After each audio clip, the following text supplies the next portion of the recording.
Hi எல்லாருக்கும் வணக்கம். Welcome back to my channel the book worm. இன்னைக்கு நம்ம காலின் ஹூவர் எழுதின நவம்பர் 9 இந்த புக்கை தான் ரிவ்யூ பண்ண போறோம். ஸோ இந்த புக்கு ஆக்சுவலி நிறையவே ஹைப் வந்துருந்துச்சு. அவ்வளோ ஹைப்புக்கும் இந்த புக்கு வந்து ஒர்த்தா இல்லையா அதை பத்தி தான் இந்த வீடியோல பார்க்க போறோம். ஸோ வீடியோக்குள்ள போலாம். ஸோ இதுதான் இந்த புக்கோட ஃப்ரண்ட் கவர். இந்த புக்கோட ஜான்ரா என்ன அப்படின்னா romance fiction, adult romance fiction. So இந்த புக்ல நம்மளுக்கு ஸ்டோரி எப்படி ஸ்டார்ட் ஆகும் அப்படின்னா, ஃபாலன் அப்படின்ற ஒரு கேர்ள் இருப்பாங்க. அவங்களுக்கு இப்போ வந்து 18 வயசு ஆயிட்டு இருக்கு. ஸோ அவங்களுக்கு 18 இயர்ஸ். இப்போ வந்து அவங்க லாஸ் ஏஞ்சல்ஸ்ல இருக்காங்க. ஸோ அங்க இருக்க ஒரு ரெஸ்டாரண்ட்ல அவங்க அப்பா கூட உட்காந்து பேசிட்டு இருப்பாங்க. இப்படிதான் வந்து இந்த ஸ்டோரி ஸ்டார்ட் ஆகும். ஸோ இன்னைக்கு வந்து டேட் வந்து நவம்பர் 9 அப்படின்னு சொல்லுவாங்க. ஸோ அதுதான் இந்த புக்ல வந்து நம்மளுக்கு டைட்டிலாவும் கொடுத்துருப்பாங்க. ஸோ நவம்பர் 9 வந்து அவங்க அப்பா கூட உட்காந்து பேசிட்டு இருக்காங்க. ஃபாலனுக்கு வந்து 2 வருஷத்துக்கு முன்னாடி 16 இயர்ஸ் ஆயிட்டு இருக்கப்போ அவங்க வீட்டில் ஒரு ஃபயர் ஆக்சிடென்ட் ஆயிருக்கும். ஸோ அதுல வந்து அவங்களுக்கு பாதி ஃபேஸ்ல இருந்து பாதி பாடி ஃபுல்லா எரிஞ்சிருக்கும் அந்த ஃபயர்ல மாட்டி. ஸோ இப்போ வந்து அதுவும் ஒரு நவம்பர் 9 தான் நடந்தது. ஸோ இன்னைக்கு வந்து அந்த ஆக்சிடென்ட் நடந்து அவங்களுக்கு 2வது வருஷம். ஸோ இப்படி இருக்க சுச்சுவேஷன்ல தான் அவங்க அப்பா கூட பேசிட்டு இருப்பாங்க. ஸோ அவங்க அப்பா கிட்ட என்ன சொல்லுவாங்க அப்படின்னா, இன்னைக்கு வந்து நைட்டு நான் நியூயார்க்கு போறேன். நியூயார்க்கு போய் என்னோட கெரியரை ஸ்டார்ட் பண்ண போறேன். எனக்கு வந்து ஆக்டிங்ல தான் இன்ட்ரெஸ்ட் இருக்கு. ஸோ நான் என்னோட ஆக்டிங் கெரியரை வந்து நான் நியூயார்க்ல போய் ஸ்டார்ட் பண்ண போறேன் அப்படின்னு சொல்லுவாங்க. ஆனா அவங்க அப்பா வந்து அதுக்கு சப்போர்ட் பண்ண மாட்டாரு. ஏன் அப்படின்னா, உனக்கு ஆல்ரெடி வந்து பிசிக்கலா வந்து இவ்வளோ இன்ஜூரி இருக்கு, ஃபேஸ்ல இருந்து ஃபுல்லா இன்ஜூரியா இருக்கு, ஃபுல்லா எரிஞ்சிருக்கு. ஸோ இப்படி இருக்கிறப்போ வந்து ஆக்டிங் கரியர்ல அவ்வளவா வந்து சர்வே பண்ண முடியாது, சக்சஸ் ஆக முடியாது. ஸோ நீ உன் கெரியரை வந்து சேஞ்ச் பண்ணிக்கோ அப்படின்ற மாதிரி சொல்லுவாரு. ஃபாலனுக்கு அவங்க அப்பாவை ஆல்ரெடி வந்து கோவம் அவங்க அப்பா மேல இருக்கும். ஏன் அப்படின்னா, அந்த ஃபயர் ஆக்சிடென்ட்டுக்கு காரணம், அந்த ஃபயர் ஆக்சிடென்ட்ல இவங்க மாட்டினதுக்கு உள்ள மாட்டியிருப்பாங்க. ஸோ அவங்க அப்பா வந்து அது தெரியாம அவர் மட்டும் வெளியே வந்திருப்பாரு, வீட்டை விட்டு வெளியே வந்திருப்பாரு. அவங்க பொண்ணு உள்ள இருக்கிறது தெரியாம வந்திருப்பாரு. ஸோ அன்னைக்கு வந்து நீங்க என்னை காப்பாத்தாதனாலதான் எனக்கு இப்படி பாதி ஃபேஸ் எல்லாம் எரிஞ்சிருச்சு, அந்த கோவத்துல அவங்க இருப்பாங்க.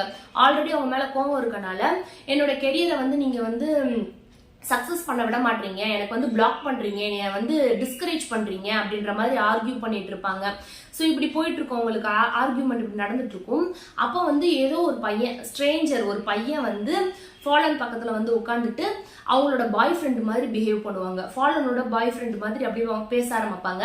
நீ என்ன இங்கேயே வெயிட் பண்ணிட்டு இருக்கியா அப்படின்னு சொல்லிட்டு அவங்க அப்பா கிட்ட பேசுவாங்க. எதுக்கு வந்து நீங்க ஃபாலனை வந்து டிஸ்கரேஜ் பண்றீங்க, அவங்க ஆக்டிங் கரியர்ல சர்வே பண்ணட்டும், ஏன் பண்ண முடியாதுன்னு நீங்க சொல்றீங்க. எத்தனையோ பேர் வந்து பிசிக்கல்ல இன்ஜூரி இருந்தா கூட ஹாலிவுட்ல சக்சஸ் ஆயிருக்காங்க இல்லையா. சோ அப்படி இவ்வளவு ஆவா அப்படின்ற மாதிரி சொல்லுவாங்க. அவங்க அப்பாவுக்கு கோவம் வந்து அவர் எந்திரிச்சு போயிருவாரு அந்த ரெஸ்டாரண்ட்டை விட்டு. இப்போ ஃபாலனுக்கு அந்த பையன் யாருன்னே தெரியாது. சோ அந்த பையனுக்கும் இவங்களை யாருன்னு தெரியாது. சோ ஸ்ட்ரேஞ்சர்ஸ் தான் அப்படி வந்து பாய் ஃப்ரெண்ட் மாதிரி ஆக்ட் பண்ணிருப்பாரு அந்த பொண்ணுக்கு சப்போர்ட் பண்ணணும்ன்றதுக்காக. அதுக்கப்புறம் அவங்க வந்து நல்லா பேசிப்பாங்க. பேசினதுக்கு அப்புறமா அந்த பையன் பேர் பென் அப்படின்னு சொல்லுவாங்க. இவர் தான் வந்து நம்மளுக்கு இந்த ஸ்டோரியில மெயின் வந்து மேல் கேரக்டர். ஸோ இப்படி இவங்க 2 பேருமே பேசிப்பாங்க. பேசினதுக்கு அப்புறமா பென் கிட்ட வந்து ஃபாலன் சொல்லுவாங்க, இன்னைக்கு நைட்டு வந்து நான் நியூயார்க்கு போறேன், அங்க போய் ஆக்டிங் கரியரை ஸ்டார்ட் பண்ண போறேன் அப்படின்ற எல்லா டீட்டெயிலும் சொல்லுவாங்க. ஸோ அப்ப இவர் வந்து என்கரேஜ் பண்ணுவார். அப்படியே அவங்க 2 பேரும் பேசிட்டே ஃபாலன் வந்து என்ன சொல்லுவாங்கன்னா, என்னோட வீட்டுக்கும் நீ வா, நம்ம வந்து இன்னைக்கு வந்து பேக் பண்ணலாம், நான் இன்னைக்கு ஊருக்கு போறேன் இல்லையா, ஸோ என்னோட ட்ரெஸ் எல்லாம் பேக் பண்ணணும், நீ வந்து ஹெல்ப் பண்ணுன்னு சொல்லி அவங்களோட அப்பார்ட்மெண்ட்டுக்கு கூட்டிட்டு போயிருவாங்க. அவங்க ரூமுக்கும் கூட்டிட்டு போய் ட்ரெஸ்ஸை வந்து பேக் பண்ணிட்டு இருப்பாங்க 2 பேருமே. அப்போ வந்து பென் என்ன சொல்லுவாரு அப்படின்னா, அவருக்கு வந்து என்ன ட்ரீம் இருக்கும் அப்படின்னா, அவருக்கு வந்து ரைட்டர் ஆகணும், ஒரு நாவல் எழுதணும் அப்படின்ற ஆசை இருக்கும். ஸோ அதை வந்து ஃபாலன் கிட்ட சொல்லிட்டு இருப்பாங்க. ஸோ அப்போ அவங்க அப்படி பேசிட்டு இருப்பாங்க. இப்படி பேசிட்டு இருக்கப்பே அவங்க 2 பேருக்குமே வந்து பிசிக்கலா அட்ராக்ட் ஆயிடும். ஸோ இப்படியே பேசிட்டு இருப்பாங்க. அப்புறம் வந்து இவர் வந்து இன்னைக்கு நைட்டு தானே உனக்கு ஃபிளைட் இருக்கு, நியூயார்க்கு போகணும், அதுக்கு முன்னாடி வந்து நம்ம ஈவினிங் டைம்ல வந்து ரெஸ்டாரண்ட்டுக்கு போகலாம் அப்படின்னு சொல்லி ரெஸ்டாரண்ட்டுக்குலாம் புக் பண்ணுவாங்க. பட் அந்த டைம் வந்து அவங்க மிஸ் பண்ணிட்டு தூங்கிடுவாங்க 2 பேருமே, அந்த ரெஸ்டாரண்ட்டுக்கு போயிருக்க மாட்டாங்க. இப்படி எல்லாம் நடக்கும். ஸோ ஃபைனலா அவங்களுக்கு அந்த ஃபிளைட் போற டயத்துக்கு வந்து என்ன பண்ணுவாங்கன்னா, இவங்க 2 பேருமே அக்ரிமெண்ட் போட்டுப்பாங்க. என்ன அப்படின்னா, பென் கேட்பாரு, உன்னோட நம்பர் கொடு அப்படின்னு சொல்லி ஃபாலன்ட்ட கேட்பாங்க. பட் ஃபாலன் என்ன சொல்லுவாங்கன்னா, எனக்கு ஏஜ் 18 தான் ஆகுது, 23 ஆகுற வரைக்குமே நான் வந்து எந்த மாதிரி ஒரு ரிலேஷன்ஷிப்லயும் இருக்க மாட்டேன் அப்படின்னு சொல்லுவாங்க. அப்போ பென் கேட்பாரு, அது என்ன ஸ்பெசிபிக்கா 23 ஏஜ் அப்படின்னு கேட்பாரு. ஸோ ஃபாலன் சொல்லுவாங்க, ஃபாலனோட அம்மா சொல்லியிருப்பாங்க 18 இயர்ல வந்து ரொம்ப சின்னது டீனேஜர். ஸோ இப்பெல்லாம் நீ வந்து எந்த ஒரு சீரியஸான ரிலேஷன்ஷிப்லையும் போகக்கூடாது, 23 இயர்ஸ் ஆனாதான் வந்து நம்மளுக்கு மெச்சூரிட்டி இருக்கும். ஸோ அப்பதான் வந்து ஒரு ரிலேஷன்ஷிப்பை நீ சீரியஸா எடுக்கணும் அப்படின்னு சொல்லி அட்வைஸ் பண்ணிருப்பாங்க. அதெல்லாம் வந்து பென் கிட்ட சொல்லுவாங்க. பென்னுக்குமே இப்போ 18 இயர்ஸ் தான் ஆகும். ஸோ என்ன இவங்க 2 பேரும் அக்ரிமெண்ட்ல என்ன போடுவாங்க அப்படின்னா, இப்பத்துல இருந்து இப்ப 2 பேத்துக்குமே 18 இயர்ஸ் ஆகுது, இப்பத்துல இருந்து 23 இயர்ஸ் ஆகுறதுக்கு 5 வருஷம் இருக்கு. ஸோ 5 வருஷம் வரைக்கும் நம்ம பாத்துக்க வேணாம், பேசிக்க வேணாம். அதாவது எப்படின்னா, இன்னைக்கு நவம்பர் 9, நெக்ஸ்ட் நவம்பர் 9, அடுத்த வருஷம் வர நவம்பர் 9ல மட்டும் உனக்கு என் ஞாபகம் இருந்துச்சுன்னா என்ன வந்து லாஸ் ஏஞ்சல்ஸ்ல பாரு, அப்படி இல்லை அப்படின்னா அப்படியே கண்டினியூ பண்ணுவோம், லைஃப் அப்படியே கண்டினியூ பண்ணு அப்படின்னு சொல்லுவாங்க. ஒவ்வொரு நவம்பர் 9, இந்த 5 வருஷத்துல வர ஒவ்வொரு நவம்பர் 9 வந்து நம்ம மீட் பண்ணிக்கலாம். இப்ப எந்த ரெஸ்டாரண்ட்ல பார்த்தோமோ அங்கேயும் மீட் பண்ணிக்கலாம். 2 பேத்துல யாரோ ஒரு ஆளுக்கு அந்த நவம்பர் 9 வந்து ஏதோ ஒரு வருஷத்துல மறந்தா கூட அப்படியே நம்ம லைஃப்ல வந்து மூவ் ஆன் ஆகி வேற வேலை நம்ம வேலையை பார்த்துட்டு போயிடலாம் அப்படின்னு சொல்லி அக்ரிமெண்ட் பண்ணுவாங்க. ஸோ இது கொஞ்சம் இன்ட்ரெஸ்டிங்கா இருக்கும். 2 பேருமே இதையே ஃபாலோ பண்ணுவாங்க, சரின்னு சொல்லிடுவாங்க. இப்போ என்ன அப்படின்னா, ஃபிளைட்டுக்கு போற நேரத்துல இன்னொரு டீல் வச்சுப்பாங்க. என்ன அப்படின்னா, ஃபாலனுக்கு வந்து ரொம்பவே இன்செக்யூரா ஃபீல் பண்ணுவாங்க. எப்பயுமே அவங்களுக்கு வந்து அவங்க ஃபேஸ்ல இருந்து பாடி ஃபுல்லா வந்து அந்த ஃபயர்ல வந்து எரிஞ்சிருச்சு இல்லையா. ஸோ அவங்களுக்கு வந்து யாரை ஃபேஸ் பண்றதுக்கும் அந்த கட்ஸ் இருக்காது. ஒரு மாதிரி இன்செக்யூரா அவங்களே வந்து ரொம்ப ஒரு மாதிரி டவுனா நினைச்சுப்பாங்க. ஸோ அதெல்லாம் தெரிஞ்சுட்டு பென் என்ன சொல்லுவாங்க அப்படின்னா, நீ வந்து கண்டிப்பா அங்க நியூயார்க் போனதுக்கு அப்புறமா வாரத்துல ஒரு தடவையாவது கண்டிப்பா நீ வந்து ஆடிஷன் போகணும், ஆக்டிங்காக நீ ஆடிஷன் போகணும். அதே மாதிரி ஒரு 4 or 5 பாய்ஸுக்கு வந்து நீ டேட் பண்ணி அவங்களுக்கு கிஸ் பண்ணணும் அப்படின்ற மாதிரி ரூல்ஸ் போட்டிருப்பாரு. ஏன் அப்படின்னா அவங்க கூட நீ கம்ஃபர்டபுளா ஆகி உன்னோட இன்செக்யூரிட்டிலாம் அப்பதான் மறையும் அப்படின்றதுக்காக அப்படி சொல்லியிருப்பாரு. ஸோ அதுவே வந்து ஃபாலன் பென்னுக்கு என்ன சொல்லுவாங்க அப்படின்னா, உனக்கு வந்து ரைட்டர் ஆகணும், ஒரு நாவல் எழுதணும்னு ஆசைப்படுறேன் இல்லையா. ஸோ நான் வந்து ஒரு 5 ரொமான்ஸ் நாவலை வந்து உனக்கு சஜஸ்ட் பண்றேன், அதை ஃபுல்லா நீ படிச்சுட்டு உன்னோட ரைட்டிங்க்கு வந்து ஹெல்ப் பண்ணும். ஸோ இந்த ஒரு 5 ரொமான்ஸ் நாவலை நீ உட்காந்து படிக்கணும், அப்பதான் வந்து உனக்கு ரைட்டிங் ஹெல்ப் பண்ணும். அதே மாதிரி நீ கண்டிப்பா உன்னோட நாவல் எழுதிட்டு எனக்கு கொடுக்கணும், நீ கண்டிப்பா அதை முடிக்கணும் அப்படின்ற மாதிரி சொல்லுவாங்க. அவர் என்ன சொல்லுவாருன்னா, நம்ம 2 பேர் ஸ்டோரியவே நான் வந்து புக்கா எழுதுறேன் அப்படின்ற மாதிரி சொல்லுவாரு. இவங்க மீட் பண்ணது, இந்த 5 வருஷம் போட்ட அக்ரிமெண்ட், இது எல்லாத்தையுமே வச்சு நான் உனக்கு ஒரு புக் எழுதுறேன், இதை வந்து கரெக்டா நான் 5 வருஷம் வரைக்கும் எழுதி முடிச்சிடுறேன் அப்படின்ற மாதிரி 2 பேருமே டீல் போட்டுட்டு இவங்க வந்து அப்படியே நியூயார்க்கு போயிருவாங்க. அப்படியே இவர் வந்து இங்கேயே இருப்பாரு, லாஸ் ஏஞ்சல்ஸ்லயே அவரோட வேலையை பார்த்துட்டு இருப்பாரு. ஸோ இப்படிதான் போகும். இதுக்கப்புறம் வந்து ஒவ்வொரு நவம்பர் 9 அவங்க மீட் பண்ணாங்களா, அவங்களோட 23வது வருஷம் வரைக்கும் அவங்க வெயிட் பண்ணி அது வரைக்கும் அவங்க லவ் வந்து இருந்துச்சா அப்படின்றதெல்லாம் இந்த புக்ல அடுத்தடுத்து நம்மளுக்கு கொடுத்துருப்பாங்க. ஸோ அதெல்லாம் நான் சொல்லலை, அதெல்லாம் புக் படிச்சுக்கோங்க. ஸோ இப்படிதான் கொடுத்துருப்பாங்க. இதான் வந்து இந்த ஸ்டோரியில வந்து நம்மளுக்கு பிளாட்டா இருக்கும். ஸோ இதுல மெயினா வந்து இப்ப மெயினா வருவோம் என்ன அப்படின்னா, இதுல நம்ம பாசிட்டிவ்ல இருந்தே வருவோம். எப்படின்னா, இதுல வந்து ஆப்வியஸா வந்து இதோட ஸ்டோரி லைன் வந்து ரொம்பவே ஃப்ரெஷ்ஷா இருக்கு. இதுக்கு முன்னாடி இந்த மாதிரி ஒரு புக்கு இந்த மாதிரி ஒரு பிளாட்ல படிச்ச மாதிரி எனக்கு ஞாபகம் இல்லை. இதோட பிளாட் வந்து நம்மளுக்கு நல்லா இருக்கு. அதே மாதிரி இந்த பிளாட்ல வந்து நம்மளுக்கு லாஸ்டா வந்து ஒரு ட்விஸ்ட் இருக்கும். ஸோ அதுவுமே நல்லா இருக்கும் இந்த புக்ல.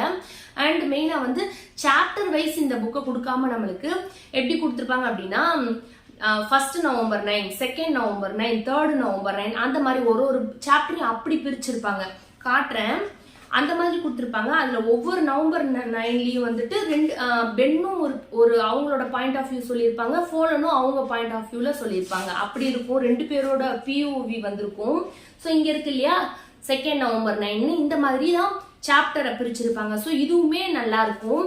ஸோ இது மட்டும்தான் இந்த புக்ல எனக்கு பிளஸ்ன்னு நான் சொல்லுவேன். மற்றபடி எனக்கு நிறைய இந்த புக்ல வந்து இஷ்யூ இருக்கு. என்ன அப்படின்னா, மெயினா வந்து எப்படி சொல்றது, இது வந்து இந்த மாதிரி 1 நவம்பர் 9 இந்த மாதிரி பிரிச்சிருக்காங்க இல்லையா சாப்டர் வைஸ், அதுவே எனக்கு ஒரு மாதிரி நெகட்டிவாவும் இருக்கு. எப்படின்னா, ஒரு நவம்பர் 9ல அவங்க மீட் பண்றது அவங்க வந்து ஃபிளைட்ல கிளம்புற வரைக்கும் இருக்கும். ஸோ நெக்ஸ்ட் 2 நவம்பர் 9 அப்படின்றது இந்த ஸ்டோரி படி ஒரு வருஷத்துக்கு அடுத்து. ஆனா நம்மளுக்கு ரீட் பண்றப்போ அந்த பேஜ் அப்பதான் முடிச்சிருப்போம். 2 நவம்பர் 9 அப்படின்ற சாப்டர் திருப்புறப்போ மறுபடியும் ஃபாலனுக்காக நான் வெயிட் பண்ணிட்டு இருக்கேன், ஃபாலன் வரப்போறா, நாங்க பார்க்க போறோம், மறுபடியும் அவங்க பாக்குறதே ஆரம்பிக்கும். அப்பதான் அந்த மாதிரி படிச்சு முடிச்சிருப்போம். ஸோ 2 நவம்பர் 9லயும் அவங்கள பாக்குற மாதிரியே. ஸோ நான் சொல்றது புரியும்னு நினைக்கிறேன். அந்த மாதிரி தான். ஸோ 2 நவம்பர் 9 முடிச்சதுக்கு அப்புறமா அடுத்த பேஜ் திருப்புவோம். ஸோ 3 நவம்பர் 9 இந்த 3வது வருஷம் நாங்க பார்க்க போறோம். அந்த மாதிரியே எழுதியிருப்பாங்க. ஸோ எப்படின்னா இவங்க 2 பேரை சுத்தியே போயிட்டு இருக்கும். அதுவே ஒரு மாதிரி டிராகா இருந்துச்சு இந்த ஸ்டோரி. ஒரு மாதிரி எனக்கு வந்து அவ்வளோ கிரிப்பா இல்லை, அது எனக்கு பிடிக்கவும் இல்லை அந்த மாதிரி இருக்கிறது. அண்ட் மெயினா வந்து ஒவ்வொரு நவம்பர் 9 இவங்க வந்து பாக்குறப்போ வந்து இவங்களோட பர்சனல் விஷயம், ஒரு வருஷமா கேப் இருக்கு, என்ன நீ பண்ணிக்கிட்ட நான் பண்ணிக்கிட்டேன் அந்த மாதிரி எந்த இன்ஃபர்மேஷனும் இவங்க எக்ஸ்சேஞ்ச் பண்ணிக்க மாட்டாங்க. இவங்க போட்ட டீல், நீ இந்த நாவல் படிச்சியா, நீ வந்து டேட்டிங் போனியா, நான் சொன்ன மாதிரி நீ யாருக்காவது கிஸ் பண்ணியா, இதை மட்டும் தான் அவங்க கேட்பாங்களே ஒழிய மற்றபடி அவங்களோட பர்சனலா வேற என்ன நடந்துச்சு அந்த மாதிரி எந்த டீட்டெயிலுமே இல்லை. வெறும் இதுவா இருக்கும். இதுக்கப்புறம் வந்து அவங்களுக்குள்ள வந்து ரொமான்ஸ் சீன் இருக்கும். ஒவ்வொரு சாப்டர்லயும் ஒரு ரொமான்ஸ் சீன் வச்சிருப்பாங்க. ஆக்சுவலா அதுவுமே எனக்கு ஒரு இந்த புக்ல ஒரு இஷ்யூ தான். ஆல்ரெடி நான் சொல்லியிருக்கேன்னு நினைக்கிறேன் ஒரு வீடியோல. காலின் ஹூவர் எப்பவுமே வந்து ரொமான்ஸ் அந்த ஸ்பைசியை வந்து ஓவரா கொடுக்குறாங்க அவங்க ரைட்டிங்ல. எப்படின்னா ஒரு லிமிட் இல்லாம ரொம்பவே ஸ்பைசியா இருக்கிறப்போ நம்மளுக்கு வல்கரா இருக்கு. அண்ட் வந்து ஒரு கண்டென்ட்டை கொடுத்துட்டு இதுதான் ரொமான்ஸ் அப்படின்னு சொல்லி அதை ரொமான்டிசைஸ் பண்ணிடுறாங்க. ஸோ அதை ரீட் பண்றப்போ நம்மளுக்கு போதும், இதுக்கு மேல வேண்டாம் அப்படின்ற மாதிரி ஆயிடுது. ஒவ்வொரு பேஜ் திருப்புறப்பையும் ஒவ்வொரு நவம்பர் 9லயும் இந்த மாதிரி ஒரு கண்டென்ட் வச்சிடுறாங்க. ஆக்சுவலா இந்த பேஜ்ல இந்த புக்ல வந்து நம்மளுக்கு ஒரு 300 பேஜ் இருக்கு அப்படின்னா அதுல அந்த மெயினா அந்த ரொமான்ஸை ஃபுல்லா தூக்கிட்டோம்னா இதுல அப்படியே பாதி புக்கு தான் இருக்கும். பாதிக்கு மேல ரொமான்ஸ் கண்டென்ட் தான் இருக்கு. ஆக்சுவலா அது எனக்கு சுத்தமாவே இந்த புக்ல பிடிக்கவே இல்லை. தெரியல, நிறைய பேருக்கு இந்த புக்கு பிடிச்சிருக்குன்றாங்க, என்னன்னு எனக்கு புரியல. பட் எனக்கு அது பிடிக்கவே இல்லை. அண்ட் மெயினா வந்து இதுல காலின் ஹூவர்ல புக்ல இருக்க நிறைய அந்த மெயின் கேரக்டர் எல்லாமே வந்து டாக்ஸிக்கா இருக்காங்க. ஆப்வியஸா டாக்ஸிக் அப்படின்ற டேர்ம் இல்ல, பட் வந்து அந்த பார்டர் லைன் வந்து டாக்ஸிக்கா இருக்காங்க. எப்படின்னா இந்த புக்லயும் சரி, அக்லி லவ் அந்த புக் ஆக்சுவலி எனக்கு அக்லி லவ் புக் ரொம்ப பிடிச்சிருந்துச்சு. பட் அதுல வர அந்த மெயின் கேரக்டர் மைல்ஸ்ன்றவன் அவனுமே ஒரு சுச்சுவேஷன்ல எனக்கு டாக்ஸிக்கா இருக்க மாதிரி தான் ஃபீல் ஆச்சு. இந்த புக்ல ஆப்வியஸ்லி பென் எனக்கு டாக்ஸிக்கா தான் ஃபீல் ஆச்சு. இவங்கெல்லாம் ஃபர்ஸ்ட் அந்த ரெஸ்டாரண்ட்ல மீட் பண்ணிருப்பாங்கன்னு சொன்னேன் இல்லையா. ஸோ அந்த ரெஸ்டாரண்ட் சீன் முடிஞ்சு அவங்க 2 பேரும் அவங்க அப்பார்ட்மெண்ட்டுக்குள்ள போய் அந்த ட்ரெஸ் எல்லாம் பேக் பண்ணுவாங்க இவங்க நியூயார்க்கு போறதுக்காக. அப்போ பேக் பண்றப்போ அந்த பொண்ணு ஃபாலன்ற பொண்ணு அவனுக்கு யாருன்னே தெரியாது பென்னுக்கு. ஒரு 2 hours முன்னாடி தான் ரெஸ்டாரண்ட்ல மீட் பண்ணிருப்பாங்க. ஸோ ஃப்ரெண்ட்ஸ் ஆகி வீட்டுக்குள்ள போயிருக்காங்க. அதுக்குள்ள வந்து அந்த பொண்ணு கிட்ட வந்து கமெண்ட் பண்ணுவான். அவனோட எப்படி சொல்றதுக்கு, அவங்களோட ட்ரெஸ் அவங்களோட இன்னவர் எல்லாத்தையும் கமெண்ட் பண்ணுவான். யாருமே தெரியாத ஒரு ஸ்ட்ரேஞ்சர் கமெண்ட் பண்ணுவாங்க. அதை வந்து அந்த ஃபீமேல் மெயின் கேரக்டர் வந்து வாவ் எவ்வளோ சார்மிங்கா இருக்கான், இவன் பேசுறது ரொம்ப ஃபன்னியா இருக்கு அந்த மாதிரி எடுத்துப்பாங்க.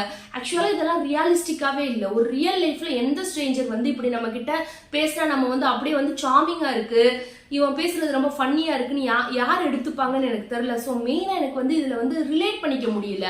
எல்லா ஈவெண்ட்டுமே புக்குக்காக எழுதின மாதிரி ஒரு ஸ்டோரி.